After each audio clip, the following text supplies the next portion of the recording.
ప్రతి జిల్లాలో 2 రోజులు మరి అక్కడే ఉండి ఆ జిల్లాలో ఉండే సమస్యలు తెలుసుకునేటటువంటి ఉద్దేశంతో తెలంగాణ జాగృతి జనంబాట కార్యక్రమాన్ని అక్టోబర్ 25 నాడు ప్రారంభించడం జరిగింది.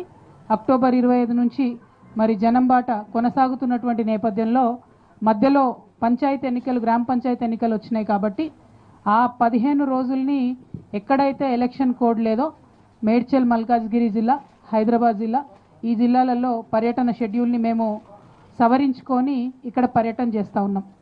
గత 5 రోజులుగా హైదరాబాద్కి మాకు అవకాశం దొరికింది. 4 రోజులు మేడ్చల్, మల్కాజ్గిరి జిల్లాలో పర్యటన చేసే అవకాశం దొరికింది. మరి హైదరాబాదు, సికింద్రాబాదు 2 లోక్సభ నియోజకవర్గాలను కూడా ఈ 5 రోజుల పర్యటనలో మేము కవర్ చేయడం జరిగింది. ఈ ప్రెస్ కాన్ఫరెన్స్ తర్వాత గోషామహల్ అట్లానే నాంపల్లి ఈ 2 నియోజకవర్గాల పర్యటన కూడా ఉంది. కాకపోతే ఆ అంశాలను కూడా జోడించి చెప్పేటటువంటి ప్రయత్నం నేను ఇక్కడ చేస్తాను. ప్రధానంగా మనందరికీ తెలుసు, హైదరాబాద్ మహానగరం అంటే తెలంగాణ గుండెకాయ. హైదరాబాద్ కోసం ఉద్యమించడం జరిగింది.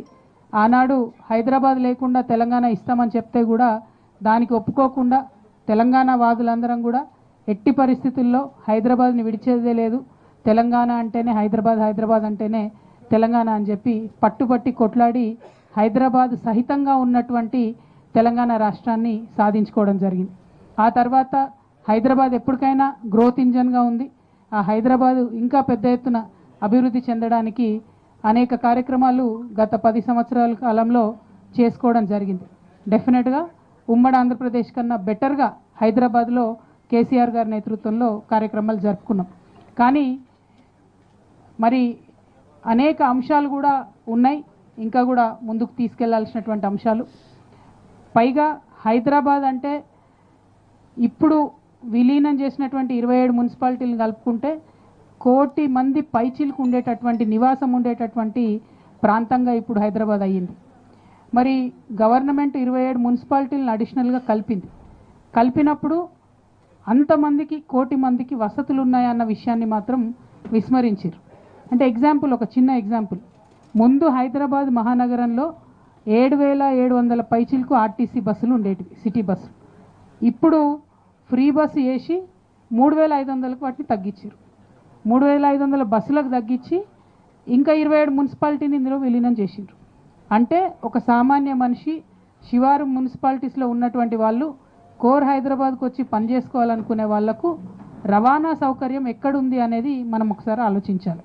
ఎట్ ద సేమ్ టైం మనం 1 కోటి మంది ఉంటే మనం ఉన్నదానికన్నా ఎక్కువ, దాదాపు నాకు తెలిసిన పాత ఫిగరే 80 లక్షల వరకు వాహనాలు ఉన్నాయి హైదరాబాద్లో.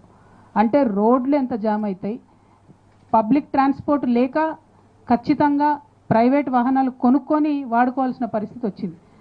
ఎప్పటి నుంచో చెప్పుకుంటూ వచ్చినాం, ఏది హైదరాబాద్ డల్లాస్ కావాలి, సింగపూర్ కావాలి అని. డల్లాస్, సింగపూర్, లండన్ కావాలంటే సామాన్య ప్రజలకు వసతులు కావాలి. మొదలు రోడ్సు, బ్రిడ్జులు, హంగామా ఓకే, అదొక దిక్కు. కానీ దాంతోపాటు ఆర్టీసీ బస్సు ఎక్కి దిగి మెట్రో పట్టుకొని ఆ తర్వాత ఎంఎంటీఎస్ ఎక్కి కోర్ హైదరాబాద్ నుంచి టోటల్ ఔటర్ రింగ్ రోడ్ వరకు కూడా ఒక సామాన్య మానవుడు ట్రావెల్ చేయగలిగితే అప్పుడు సరైన నగరంగా ఉంటుంది. పెద్ద పెద్ద నగరాలు మీరు లండన్ చూసుకోండి, న్యూయార్క్ చూసుకోండి, పబ్లిక్ ట్రాన్స్పోర్టేషన్ బాగుంటుంది కాబట్టి ఎక్కువగా పనిచేసే అవకాశాలు ఉంటాయి. పబ్లిక్ ట్రాన్స్పోర్ట్తోని పనిచేసే అవకాశాలు, సంపాదించుకునేటటువంటి కెపాసిటీ లింక్ అయి ఉంటుంది.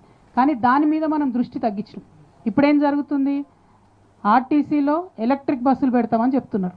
ఎలక్ట్రిక్ బస్సులు పెడితే ఏమవుతుంది, అది ప్రైవేట్ది, డ్రైవరు ఆర్టీసీ వాడు కాదు, ట్రైనింగ్ లేదు, ఛార్జింగ్ మాత్రం గవర్నమెంటే కడుతుందట. ఎందుకంటే ఎలక్ట్రిసిటీ ఛార్జింగ్కి డిపోలు ఇచ్చిండ్రు. అంటే మెల్లమెల్లగా ఆర్టీసీని మొత్తం ప్రైవేట్ చేసేటటువంటి ప్రయత్నం చేస్తున్నారు. సరే, ప్రైవేట్ చేస్తే మాకేమవుతుంది అని హైదరాబాద్ నగరవాసులు అనుకోవచ్చు. ప్రైవేట్ చేస్తే ఏమవుతుంది అంటే టికెట్ ధర ఎవరు ఎంత పెంచినా ఏం అడగడానికి మనకు అవకాశం ఉండదు. ఇప్పుడు గవర్నమెంట్లో ఉంది కాబట్టి టికెట్ ధర 10 రూపాయలు పెంచితే కూడా మాలాంటి వాళ్ళం పోయి కొట్లాడడము, మాట్లాడడము, అడగటము ఉంటుంది. ప్రైవేట్ అయినాక వాళ్ళు ఎంత డిమాండ్ చేస్తే అంత చేసేది ఉంటుంది. గవర్నమెంట్ బస్సుల్ని సగానికి సగం తగ్గించి ఎలక్ట్రిసిటీ బస్సులు పెట్టిరు. సరే, హైదరాబాద్లో కొత్త నగరాలు, పాత నగరం 2 కలిసి ఉన్నాయి. మరి అక్కడ గల్లీలు చిన్నగా ఉన్నాయి చాలా చోట్ల. అంతకుముందు సెట్విన్ బస్సులు తిరిగేటి, చిన్న బస్సులు, అవి అన్ని గల్లీలకు పోతుండే. ఇప్పుడైతే పెద్ద పెద్ద కాలనీలలో కూడా ఆర్టీసీ బస్సులు పోతలేవు. రిక్వెస్ట్ బస్ స్టాప్లో ఆగడం అనేది బంద్ చేసిరు కంప్లీట్గా. రిక్వెస్ట్ బస్ స్టాప్ ఇక్కడ ఉంటే ఎక్కడో ఆపుతున్నారు, ఎందుకంటే ఫ్రీ బస్సు. వికలాంగులు నిజంగా చూస్తే ఏడుపు వస్తుంది. ఎవరైతే ఫిజికల్లీ హ్యాండిక్యాప్డ్ ఉంటారో అసలు వాళ్ళకి బస్సులు ఎక్కే అవకాశమే లేదు. వాళ్ళకి సగం టికెట్ అని చెప్తున్నారు, హాఫ్ పాస్ ఇచ్చిరు వాళ్ళకు కూడా ఫ్రీ బస్ పెడితే అయిపోద్ది కదా, లేదా వికలాంగులకు సపరేట్ బస్సులు పెడితే ఏదో ఒక ప్రయత్నం. వాళ్ళకి ఏమవుతుంది, వాళ్ళు మన లెక్క పరిగెత్తి ఎక్కలేరు, దూరం ఆగుతుంది బస్సు, వెళ్ళాలంటే వెళ్ళలేని పరిస్థితి, చాలా ఇబ్బందికరంగా ఉన్నది. సో ట్రాన్స్పోర్ట్ సిస్టమ్ మంచిగా కానంత వరకు హైదరాబాద్ ఎట్లా విశ్వనగరం అవుతుంది అన్నది అర్థమైతే లేదు. మేము ఇవాళ ఈ 4.5 రోజులు చేసినటువంటి పర్యటనలో కూడా ఎక్కడికి పోయినా స్కూల్ స్టూడెంట్స్